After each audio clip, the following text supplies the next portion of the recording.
The moment I saw my older brother standing in the lobby of my father's attorney's office, smiling at me like he had already won, I knew the next 2 hours were going to change everything. Not just for me, for him too. He just didn't know it yet.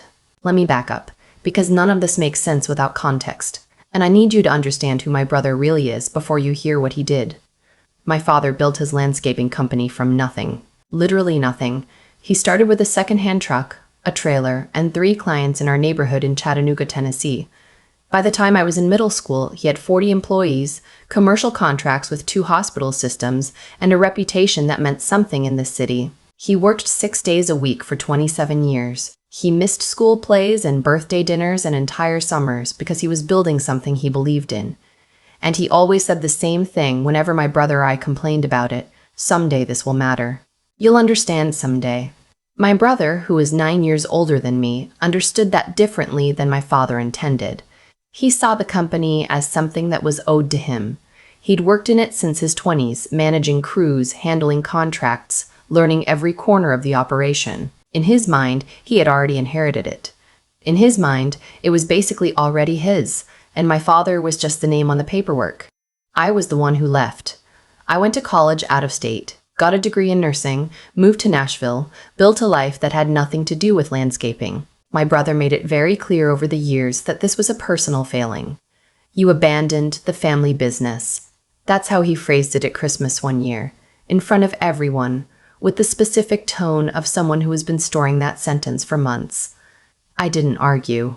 I just passed the sweet potatoes and changed the subject. What I didn't know, what none of us knew, was that my father had been thinking carefully about what came next. He'd spent the last several years quietly meeting with his attorney, updating documents, restructuring the business ownership. He didn't tell my brother. He didn't tell me. He was a private man who made decisions slowly and kept them to himself until he was certain. He was certain. He just ran out of time to explain. My father had a heart attack in February. He survived, but just barely, and the recovery was long and serious. In May, 4 months later, he passed away in his sleep. He was 68 years old. We were all devastated. That part is real, and I want to say it plainly because the rest of this story gets complicated, and I don't want you to think I'm skipping over the grief. I'm not. The grief was enormous, and it still is. But grief and family dysfunction don't wait for each other. Sometimes they arrive at the same time, and you just have to deal with both.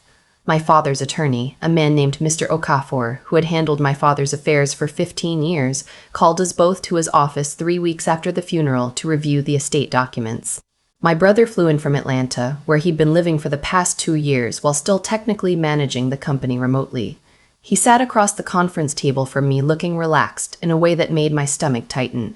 Mr. Okafor explained the documents carefully. The house went to us equally. The personal accounts were split between us, and a small amount was set aside for my father's sister. And the company, the landscaping company my brother had spent 20 years treating as his personal inheritance, had been restructured 18 months earlier as an LLC with ownership divided 60% to me and 40% to my brother, with a management clause specifying that any operational decisions above a certain dollar threshold required agreement from both partners. My brother's face went still. Not angry. Not yet. Just still, the way a person goes still when the floor has dropped out from under them and their body hasn't caught up to the information yet. He asked Mr. Okafor to repeat it. Mr. Okafor did. My brother nodded slowly, folded his hands on the table, and said he'd need time to review everything with his own attorney. In the parking lot afterward, he didn't say anything to me. He just walked to his rental car, got in, and drove away. I stood there for a moment in the Tennessee heat and thought, this isn't over. I was right. 2 weeks later, I got a certified letter from my brother's attorney. It was 3 pages long, and the core of it was this. My brother was contesting the validity of the LLC restructuring. His claim was that my father had not been of sound mind when the documents were drawn up 18 months earlier, that he'd been in early cognitive decline, that he'd been unduly influenced by someone close to him, and that the restructuring didn't reflect his actual intentions. The letter strongly implied that I was the one who had influenced him. I want to sit with that for a second, because I need you to understand what it felt like to read those words. My father and I had a good relationship, but we weren't close in the daily, constant way that my brother had been. I lived 2 hours away. I called him on Sundays. I visited for holidays and occasionally for long weekends. I was not involved in a business. I had no motive to manipulate him about ownership documents for a company I'd never wanted to work in. My brother knew all of this. He also knew it didn't matter, because accusations don't have to be true to be expensive. The next thing he did, I found out about through my father's former office manager, a woman who had worked for my dad for 11 years and who called me one afternoon sounding genuinely upset. She told me that my brother had hired a private investigative firm. 2 people had come to the company's office asking questions about my father's state of mind in the months before the restructuring, whether he had seemed confused or forgetful, whether I had been present at any meetings or called frequently during that period. They were building a case, and they were trying to use people who had loved my father to build it. That's the part that made me angry in a way that was cold and focused, not hot. Hot anger makes you do stupid things. Cold anger makes you pay attention. I called my own attorney, a woman in Nashville who specializes in estate litigation, and I laid out everything. She told me what I needed to do, and I did it. I contacted Mr. Okafor and asked him to pull together every document related to the restructuring, meeting notes, correspondence, the timeline of conversations. I reached out to my father's physician to understand what, if anything, was in his medical records about his cognitive state 18 months ago. I started keeping a detailed log of everything my brother or his representatives said or did, and then I waited, because in litigation, patience is a form of power. What I didn't expect was what the investigators found. About 6 weeks into this process, I got a call from one of the investigators directly, not through my brother's attorney, not through any official channel. She called my cell phone on a Tuesday afternoon while I was at the hospital finishing a shift. She asked if I had a few minutes. I stepped into a stairwell and said yes. She told me that in the course of their investigation, they had accessed financial records related to the company, records my brother had provided to them voluntarily as context for the timeline they were building. What they found in those records did not support their client's case. What they found, in fact, was something they were not able to ignore. Over a period of approximately 14 months, while my brother had been serving as the de facto operations manager of the company, there had been a pattern of payments to a vendor that Mr. Okafor had not been able to identify when he'd reviewed the financials for estate purposes. The vendor name corresponded to an LLC registered in Georgia. That LLC had one member, my brother. He had been paying himself through a shell company for over a year, not a large amount by any one transaction. Nothing that would trigger an obvious flag, but consistent and cumulative. Somewhere between $60,000 and $80,000, the investigator estimated, though she said the full accounting would require a forensic review. She said she was telling me this because she had a legal and ethical obligation to report potential fraud, and she wanted me to know before she did. I thanked her. I hung up. I sat down on the concrete steps in that hospital stairwell, and I did not move for about 4 minutes. Then I called my attorney.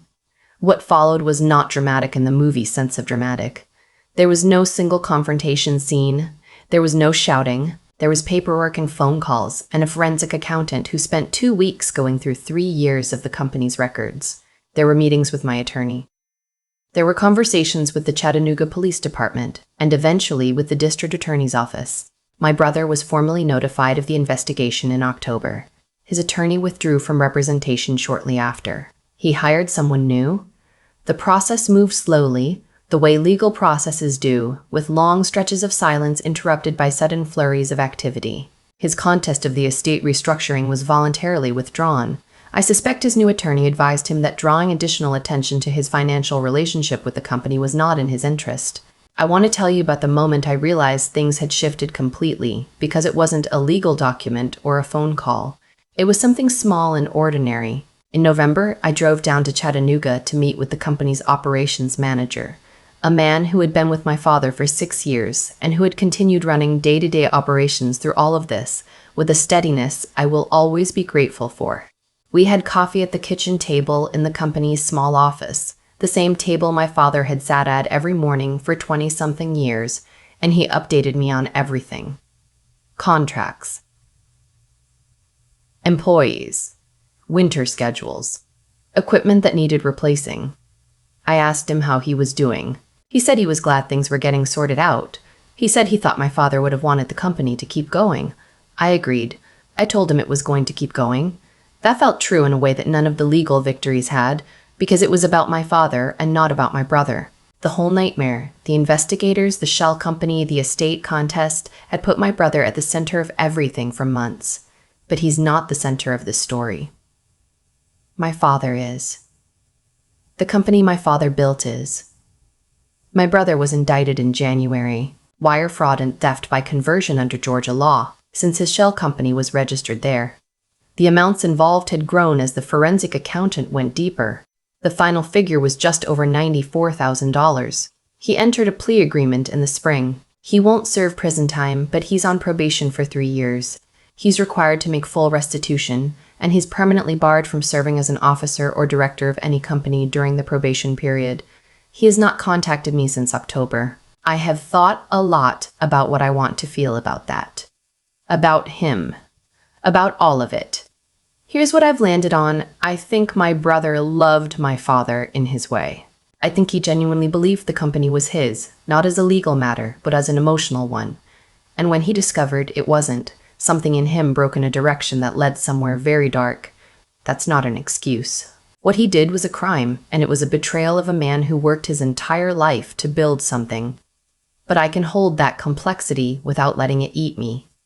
What I can't do is pretend the last year hasn't changed me. It has. I'm more careful now. I pay closer attention. I don't assume goodwill where there's no evidence of it. I'm also, I think, more at peace with my father's decision than I would have been if none of this had happened. Because the question my brother was really asking, when he hired investigators, when he filed that letter, when he built a case on the premise that I had manipulated a sick old man, the question he was asking was, does she deserve this? Did she earn it? And the answer my father gave from 15 months before he died, when he was healthy and deliberate and thinking clearly, was yes. I'm still a nurse in Nashville. I still call my aunt on Sundays now instead of my father, which is an adjustment I'm still making. The company is still running. We're taking on a new commercial contract in the spring, a property management group that covers 12 developments in the Chattanooga metro area. My father would have been proud of that. Last month, one of the crew leads, a man who has been with the company since before I was born, stopped me in the parking lot after a meeting and said, "Your dad used to talk about you. Said you were the tough one." I didn't know what to say, so I just thanked him. But I thought about it the whole drive home. The tough one. Not the smart one, not the successful one, not the one who stayed. The tough one. I think I finally understand what he meant. I've been thinking about cause and effect a lot lately, not in a grand philosophical way, just in the quiet, practical way you think about things when you've watched someone's choices collapse on top of them in real time. My brother made a decision somewhere along the way, probably long before any of this started, that the rules applied differently to him, that what he put in was more than what he'd get out, and so evening the score on his own terms was justified. That's how I think it starts for most people who end up where he ended up. Not with malice exactly, but with a story they tell themselves about what they deserve. The thing about that kind of thinking is that it compounds. One quiet transfer becomes a pattern. One pattern becomes a system. And then you're $94,000 deep into stealing from your father's company and hiring investigators to go after your sister because the alternative is sitting with what you've done. He chose to look outward instead of inward. And that choice is what destroyed him. I don't say that with satisfaction. I really don't. But I think it's important to name it clearly because I spent months feeling guilty about the outcome. Like I had done something to him, like the investigation and the indictment were things I had caused. It took a long time to understand that I didn't cause any of it. He did, every single step of it. I was just the person standing there when his choices finally caught up with him. What I keep coming back to is what my father must have seen, that I didn't. He restructured that company quietly, carefully, without drama. 18 months before he died. He didn't explain it to either of us. He just did it. And I think now that he understood something about my brother that I was still trying not to believe. My father was not a sentimental man. He was a careful one. He paid attention. I think paying attention is actually most of it. Not intelligence, not strategy, not knowing the right people. Just paying attention to patterns, to inconsistencies, to the moments when something feels slightly off, and you make yourself sit with that feeling instead of explaining it away. The investigator who called me from that stairwell could have filed a report and moved on. Instead, she called me first. She paid attention to what her work had actually revealed, and she acted on it with integrity even when it was inconvenient. That one phone call changed everything. One person deciding to do the right thing, clearly, without being asked. I think about that a lot when things feel complicated. My father built something real over 27 years. He did it by showing up, by being honest, by not cutting corners even when it would have been easy to. That's not a lesson I was taught out loud. It was a lesson I watched. And I think the difference between my brother and me isn't talent or luck. It's that I was paying attention to the right thing. The company is still running. Spring contracts are being signed. The crew lead who told me I was the tough one. I think he was right. Not because I won anything, but because I didn't quit when it would have been easier to. That's all toughness really is. I'm still learning that, but I'm learning it.